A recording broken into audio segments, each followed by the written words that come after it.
Hello, and welcome to Take Me Home, the podcast offering a social democratic alternative for the politically homeless.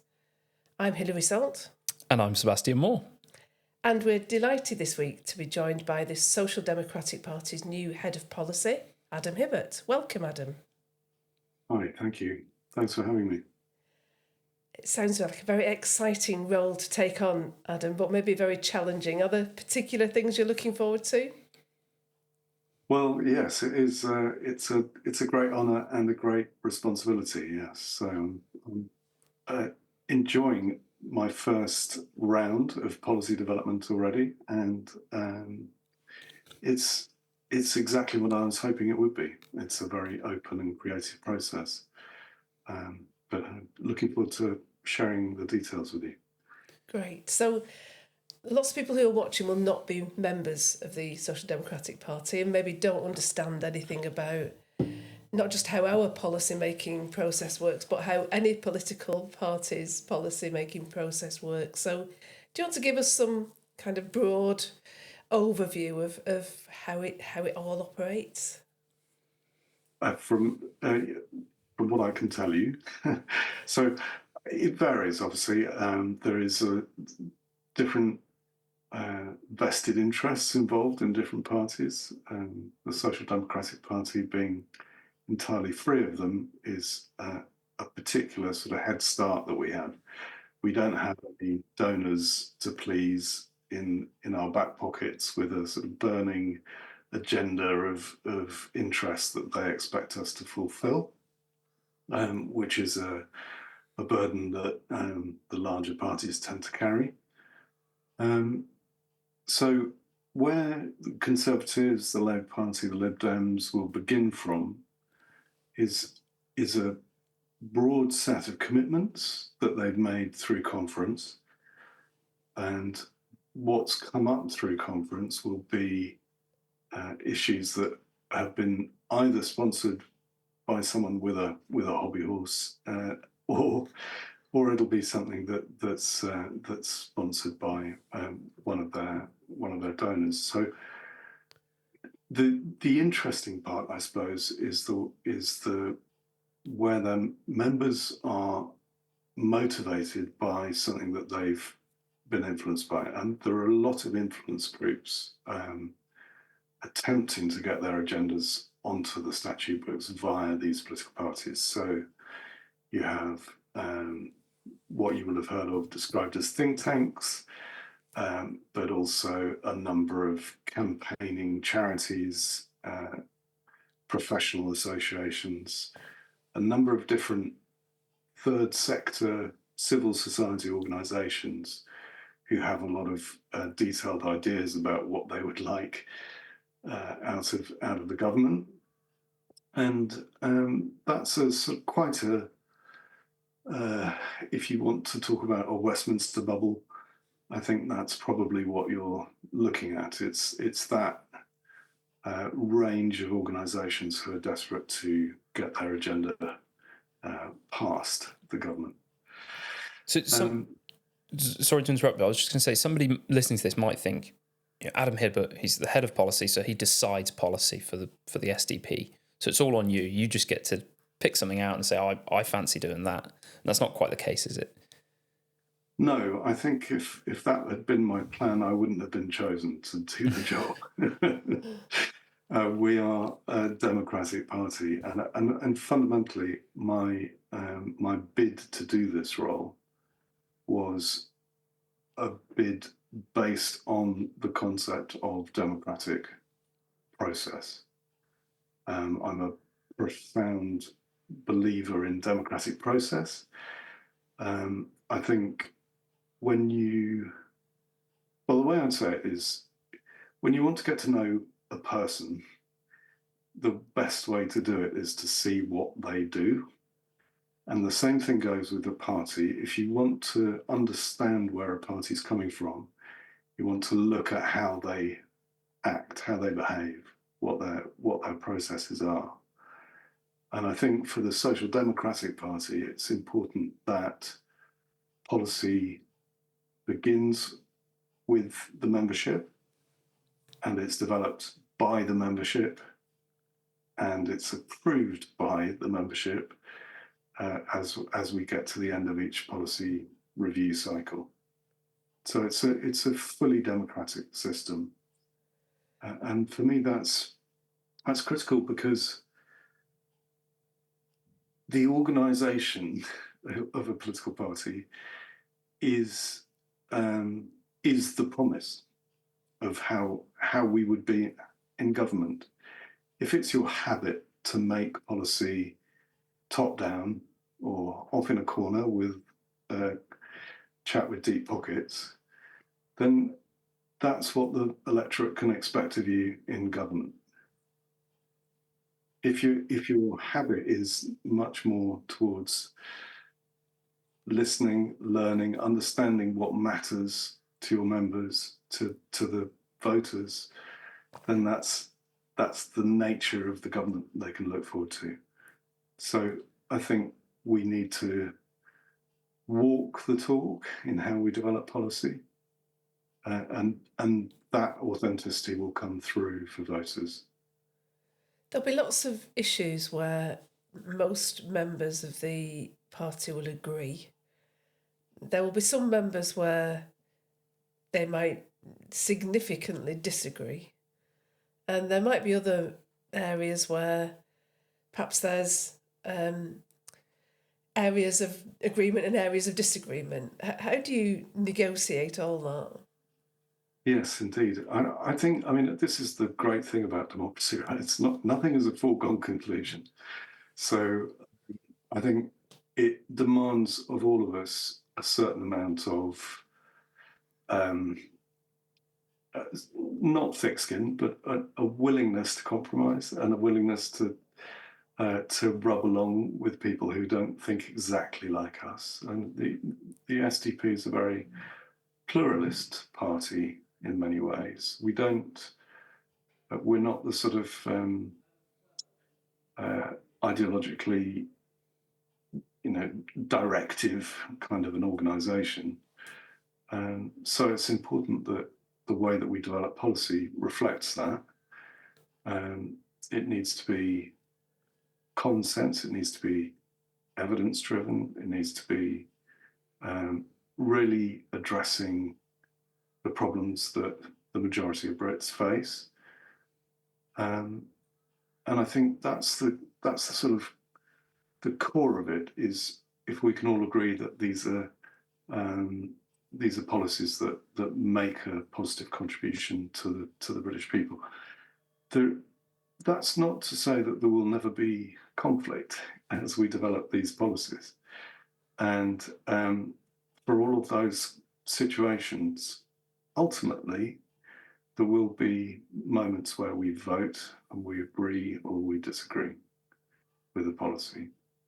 And it'll be, as with a conference resolution or as with a vote in a branch, it'll be a matter of where the majority is clear that a policy is fit for purpose. A minority of us, in some cases, will have to say, well, I've lost that one, but I support the overall agenda. So it's a good rehearsal for what happens in government, in Parliament. It's that loser's consent thing, isn't it? That you need that. 100%. And I think, I don't know if I'm alone in this, but I think I would be surprised if there's anyone in our party who is 100% sold on every single policy. No, I'm not.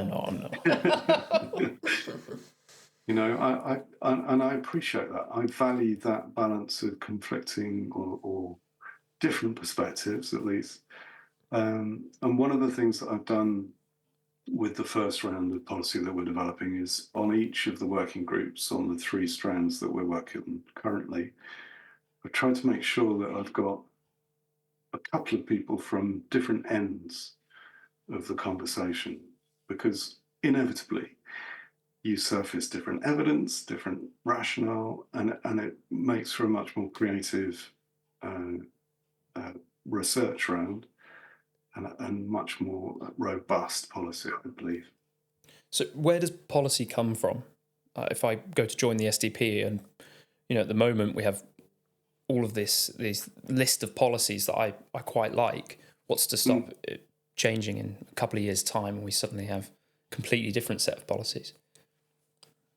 So we have some commitments in our constitution, some principles which are laid down that are fundamental, that aren't going to change.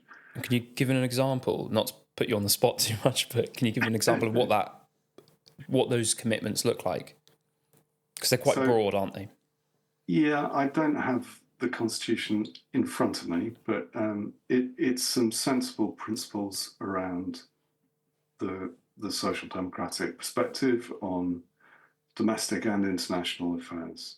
Yeah, I think just from my memory, it's a commitment to a fair voting system, a commitment to good provision of public services, things like that. Yeah. So it's quite broad things, but then. Oh yeah. So how do we go from having a philosophy as a political party to then having policies? Who directs that, and where does that come from? Because you mentioned before that the other parties, stuff will be suggested at conference, and then that will give the head of policy or the policy team a directive of what they need to be working on. How does it work in the SDP? So with us, we have a policy governance board with the leader, the national chair, and the deputy leader, and myself. We are setting the overall direction for policy development. So that's really taking in the feedback from ourselves and for the people that we engage with politically, and understanding where the priorities are for developing policies. So, as you say, we've got a robust, rounded suite of policies, but we know that these things move over time, and the conversation around us moves over time. So it's a constant matter of testing, learning, understanding where we need to be telling a stronger story. And that's quite an intellectual process as well as a practical process, isn't it? I went to see, do you know Robin Ince, the comedian? Went to see him a couple of years ago in Edinburgh, and one of the points he said was that I so wish I'd been right wing because there's so much less reading. Yeah. I do think whenever we want to talk about anything, somebody will say, well, here's a list of reading, which is good.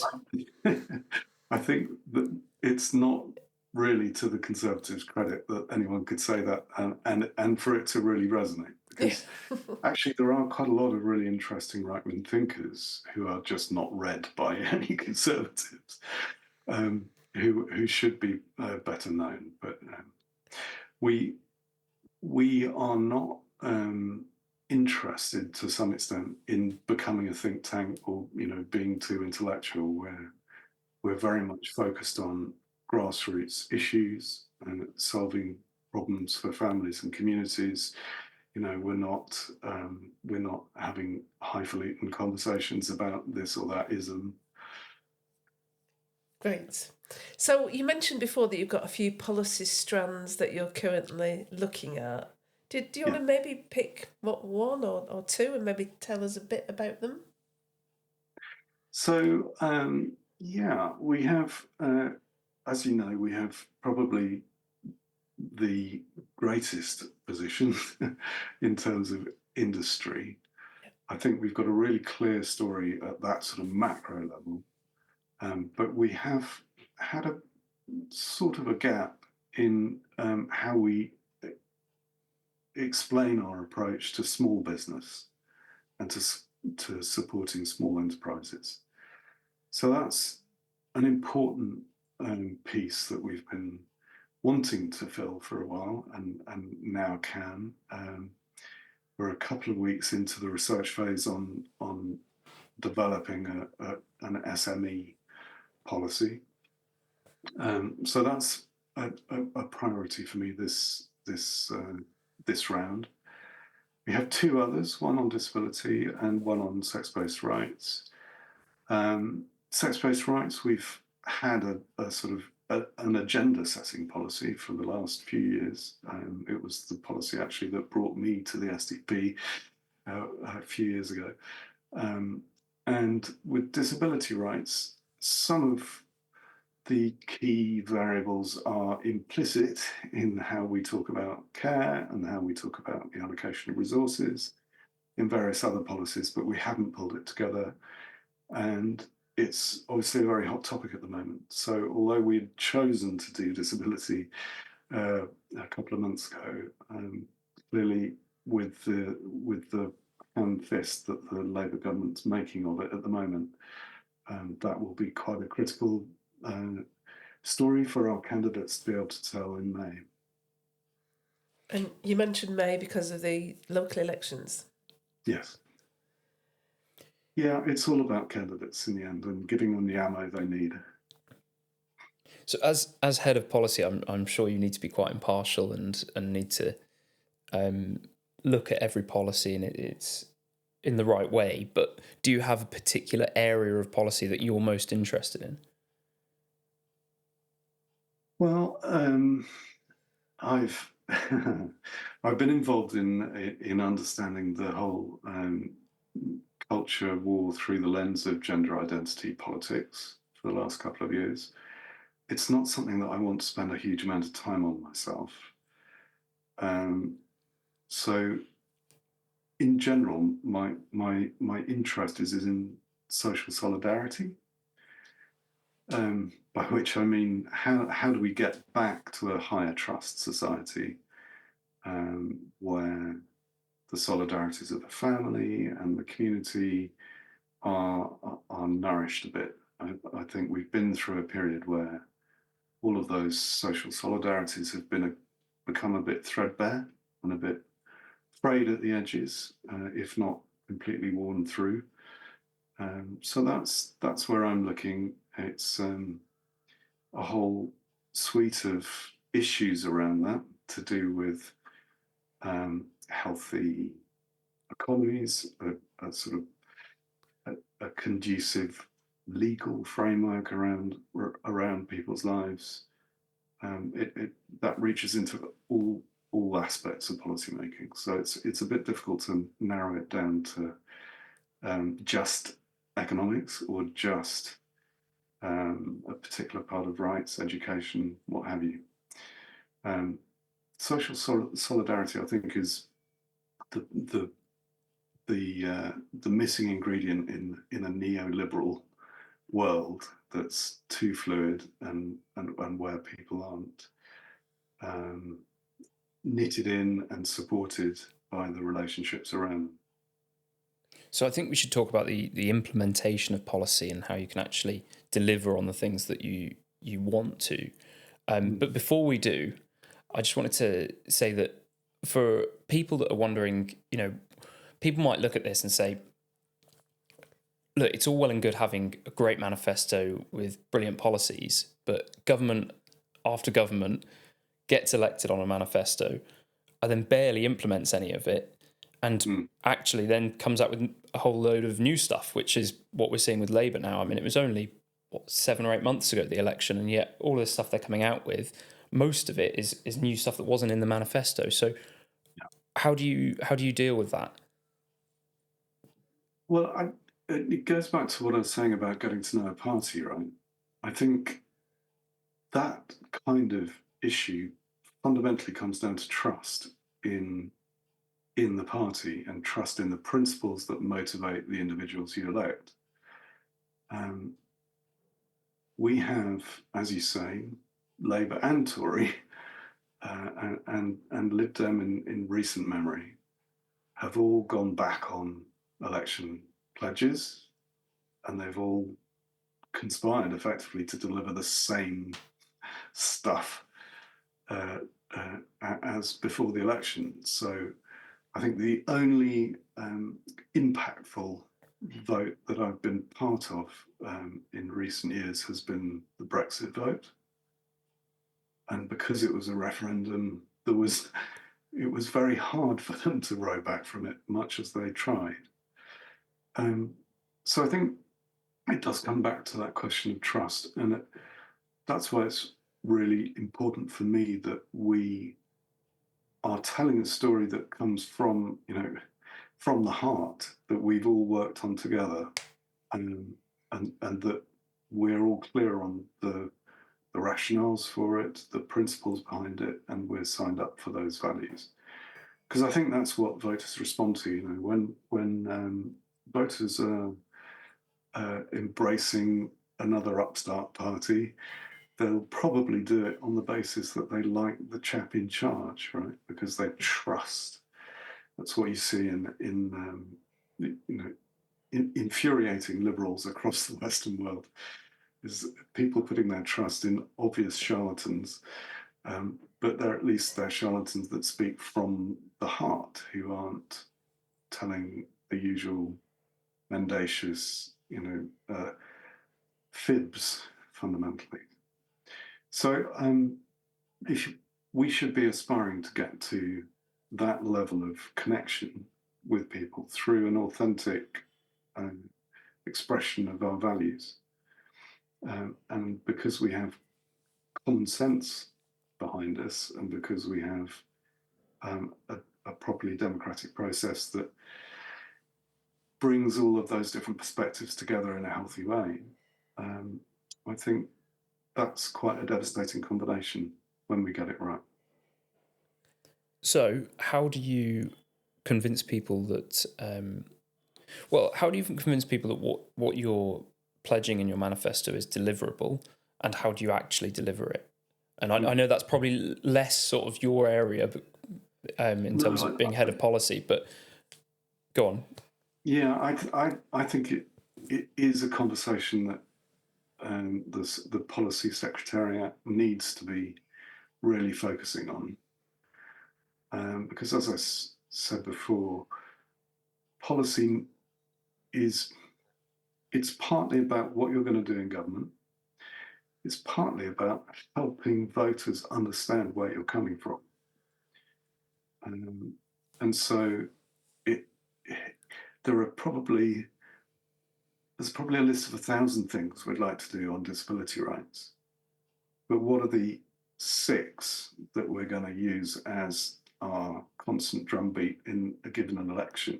We need to bring a few up to the top that we think are both massive priorities and sort of game changers, but also which help someone understand what on earth is the Social Democratic Party. We have this double job. People think they know what the Tories are. They probably don't, but they think they do. And with the Social Democratic Party, they won't necessarily know from the outset. So all of us who go out on the campaign trails talking to our fellow citizens have this sort of double task. It's not just what can I do for you, but also this is who I am. I know that we've got quite a lot of people campaigning now in local elections. Most of the policy that we set through the policy making process is kind of national policy, international policy. It's big picture stuff. But a lot of the things that are important in a local election can be almost micro stuff. They can be absolute opposite end of the scale. How can we use some of those principles, big principles that we might have set, to establish more local agendas and policy making, if you want to call it that, for a local election? Yeah, I'm obviously we start from family and community in our sort of logic as a party, and I think that's, for me, again, it comes back to this solidarity point. It's that if you're thinking on the hoof about what needs to be done in your particular situation, you have those social democratic principles of that basic, the value of those human relationships. And that's where everything good comes from in local organisation, in schools, in healthcare. That's the bedrock. So I think that's a sort of useful starting position for any of those. We do have, obviously, fairly worked out agenda for education, for health, for the family, how to reinforce them, how to nurture them. But yeah, it's absolutely critical that we've got that clear set of values in common guiding those decisions. And that's, it goes back to the whole Pericles thing of the reason we win in these wars is because we've all thought about what's going to happen together, and we've got the advantage of democracy behind us. That sounds great. Yes. And do you think people are actually managing to use those tools to deliver that message on the doorstep? I think it's a struggle. To be honest, I think people have been living in a binary political world for too long. Yeah. And it's tough to be winning people's trust and trying to shift that that set of expectations that they bring to a conversation. So it's tough. It's not an easy sell. At the same time, people are utterly exhausted with the nonsense from left and right. So when you come at it from a central position, a social democratic position, in some ways that's a breath of fresh air, and a lot of people will happily grasp it. So it's just a matter of sticking to common sense and being open to the obvious opportunities. We aren't, again, I think it's really important to stress, we're not about being intellectual. We're about doing what will help the working families of Britain. And if people want to know a bit more about SDP policy, if they're perhaps not members of the Social Democratic Party yet, where would they go to find out more about our policies? Well, I highly recommend the website. I think that's the best place to start. We have a selection of documents on there, both individual pledges and policies around particular areas, but also green papers that go into a bit more depth on a couple of areas, on the economy, on farming. There's a good lot of resource there. And that's sdp.org.uk. If there are members who are listening who perhaps don't read their newsletter, I don't know why they wouldn't read the newsletter, Hilary. It's written very, very well. It is, of course. But if there are those people and they don't perhaps know how they can get involved in policy, that's where they need to go, isn't it? The newsletter. They need to follow the links in the newsletter to see how they can get involved in these discussions internally. Yes, and they can contact me, and they can find the contacts for the Policy Secretariat in the members area of the website. Excellent, and we'll put your email address along with ours in the show notes. And of course, if you're not a member of the SDP yet and you want to influence policy, then the way to do that is to join. Very necessarily, yes. We don't take policy instructions from outside the party. Absolutely. Unlike some. A little dig there at the end. Okay. Thanks, Adam. That was great. That was really helpful. So generally in that section of the podcast, we talk about solutions, don't we? We talk about bringing me solutions. And I think what you've done there, Adam, is to show people how we develop those solutions so that we can bring them to the party when we need to. Mm-hmm. So, Adam, we might give you a little rest for a moment while we do our Culture Club items. So, shock for this week, Sebastian, you have something to bring to Culture Club? I do have something, but it's also I'm feeling like we should talk about the art gallery. And I know before we started recording, I said I wanted to talk about Liverpool Cathedral, yes, which is magnificent. But I thought the art gallery probably has a bit more resonance with everything we're discussing. So is that all right? Yes, of course. Sort of throw a curveball there. Yeah. So Adam won't know this, but we had our Northwest Social on Saturday, which was in Liverpool, and we went to the Walker Art Gallery, which I think was very interesting. I often come away from an art gallery with a couple of favourites, and I didn't. There was nothing really particular that stood out. I know that there was for Hilary, and I'm gonna come to you in a second. The art gallery itself is in a beautiful building, and Liverpool, I just think, is a magnificent city. And I get a little bit of stick from Hilary for saying that because of the Manchester-Liverpool rivalry. But I really do think it's a beautiful city, and it feels very different to Manchester. It feels a little bit more open somehow, a little bit more seasidey, which I suppose makes sense. So you come out of Liverpool Lime Street station, and there in front of you, you've got St George's Hall. You walk past St George's Hall, you've got the library, you've got the art gallery, and these are magnificent buildings. I just think museum. It's beautiful, and the museum next to the library. So we had a look in the library, and the first room we went into was a room of sculptures, of statues, and I was like, okay, not really my sort of thing, but sure, I'll have a little look. Just to correct you there, we walked into the art gallery. You said library there, so we did go to the library for a cup of coffee, didn't we? We did. Did I say library? Yeah. Okay. No, library is for books. Art gallery is for pieces of art. And in this room full of the sculptures, I started reading the bits next to it, which you've told me before I shouldn't do. Yeah. So I should listen to Hilary. But I got to one bit and it said it was talking about how the white sculptures were reinforced ideas of white supremacy in Victorian Britain. And I shouted over at Hilary and I said, "Oh, you didn't tell me it was going to be woke." And she sort of just shrugged her shoulders like, well, that's inevitable.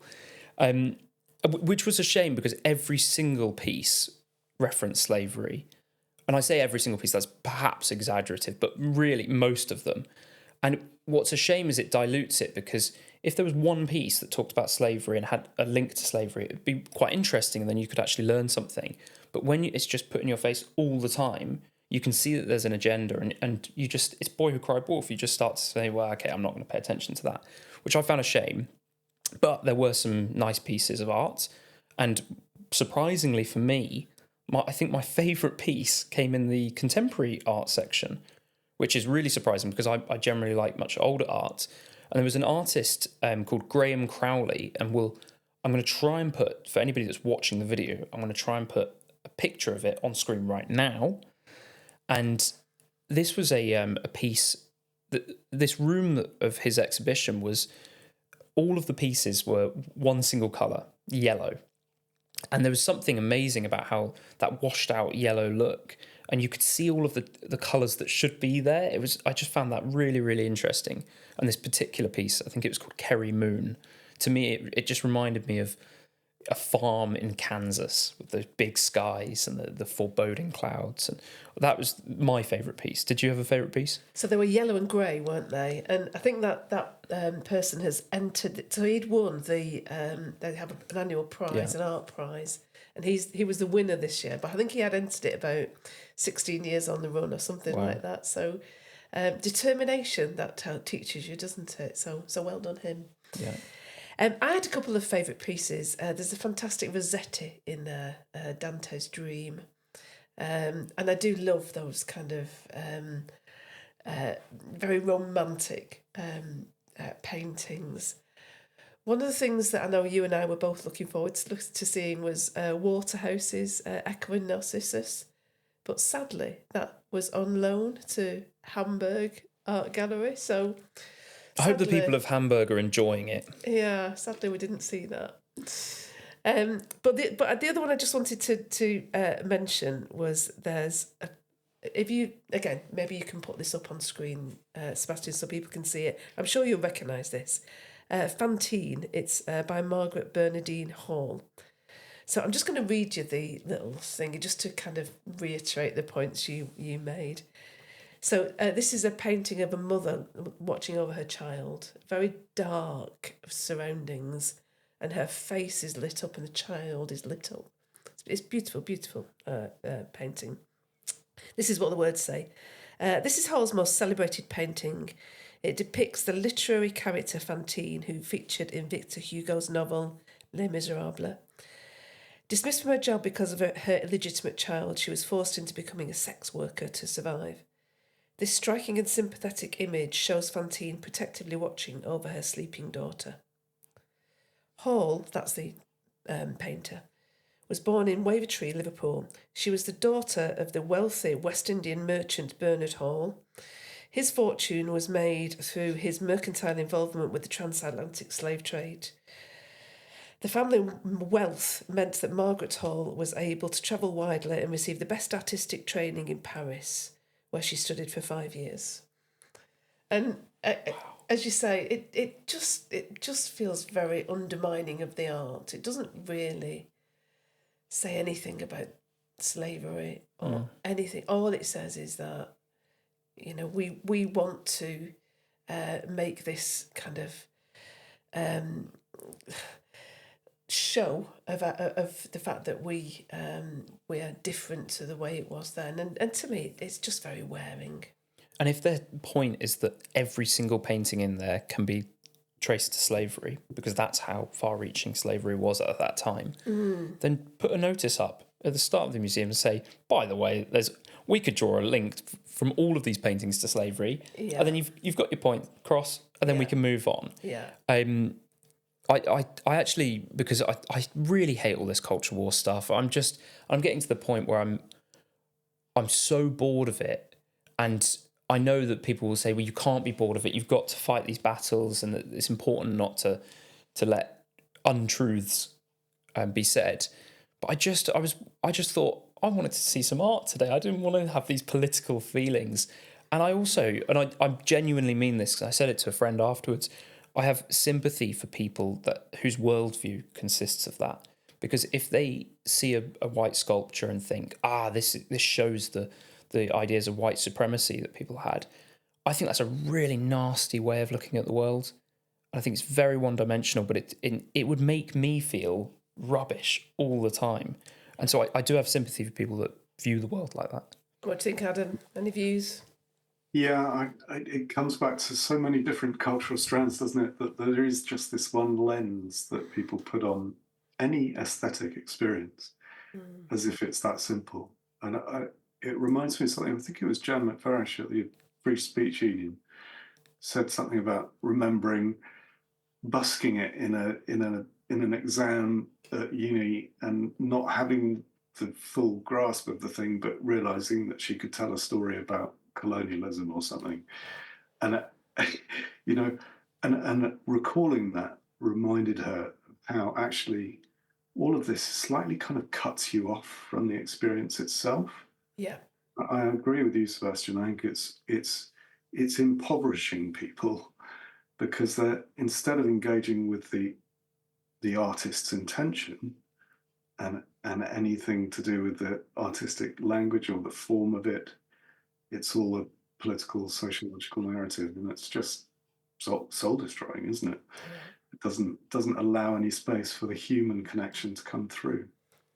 So to raise our mood, shall we go to the cathedral? Oh, okay. I know what Adam's culture club item is, and I thought that's not going to raise our mood, but we'll come to that in a second. So just I think this is a bit of what would you call this? An addendum culture club item. I'm making up for the fact that I usually have nothing. Liverpool Cathedral. Wow. So which one? I think you have to say. Firstly, the wow can be for both, because the Anglican Cathedral, I mean, maybe I'm biased here, but the Anglican Cathedral is spectacular, absolutely spectacular. But the Roman Catholic Cathedral is not bad.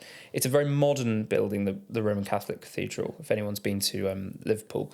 There were plans to build, I think, the biggest church in England, or one of the biggest, in the early part of the 20th century, and those plans never came to fruition. Time and time again they were brought back, and they just never worked out. And in the end they sort of compromised and built this very modern concrete cathedral, which I have to say I'm not a particular, it's not my taste, but it's sort of interesting to look at, and inside it's wonderful. But moving on to the Anglican Cathedral, that's the biggest religious building in the country and the 8th biggest religious building in the world, which I think was really surprising to me that it's in Liverpool.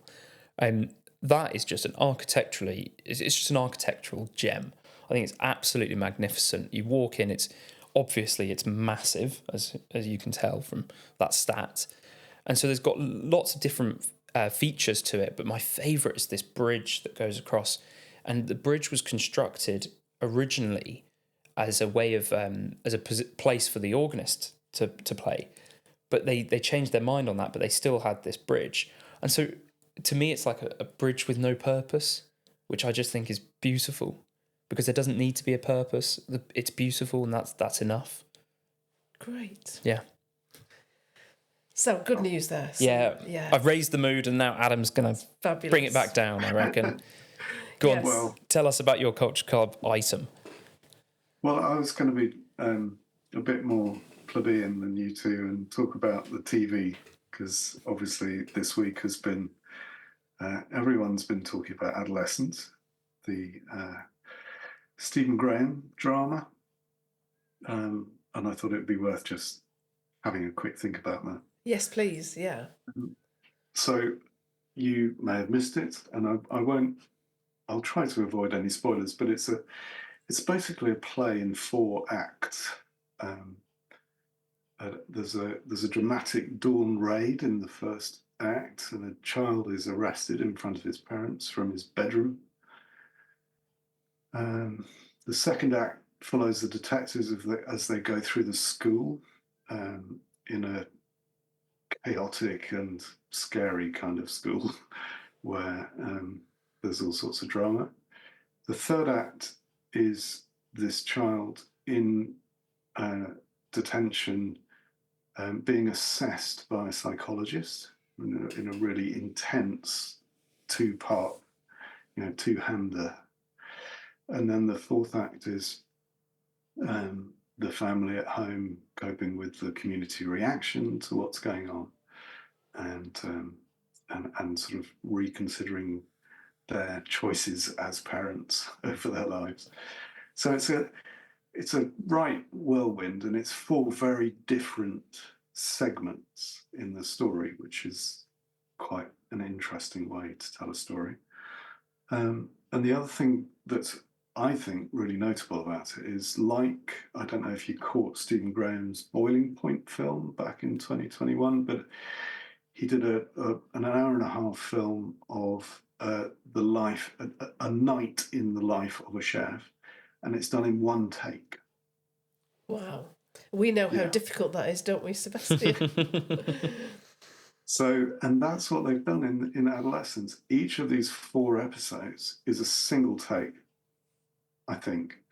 So it is a real sort of heart-stopping drama each time. You're waiting, you don't really realise it, but you're waiting for that breath that you naturally take when you're viewing something, when there's a cut, when there's a change of scene, and it doesn't come, and it doesn't come. And they get in the car, and you're on the outside of the car watching them driving the car. And then, you're with the action all the way through. So really interesting formally how they put it together. I quite enjoyed it. I think the 4th act we could have done without. I think it could have ended on 3. But it was a really interesting set piece from Netflix.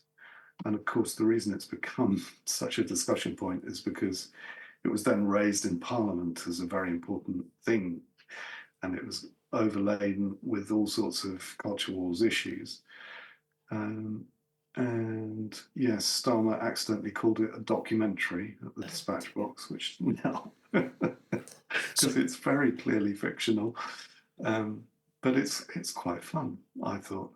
So I don't have a TV, so I haven't watched it, and I don't have Netflix, so I haven't watched it. But every now and again, I hear about a TV drama, and I think it's something that is really familiar to my childhood. And I think we had probably like a 50-year period where there was, maybe you might not be able to call it a monoculture, but there were certain TV dramas that everybody watched and everybody would talk about. For me growing up, it was Only Fools and Horses, right? That was the one that we just all talked about as kids. Now, that doesn't happen so much anymore, but this one does seem to really buck that trend.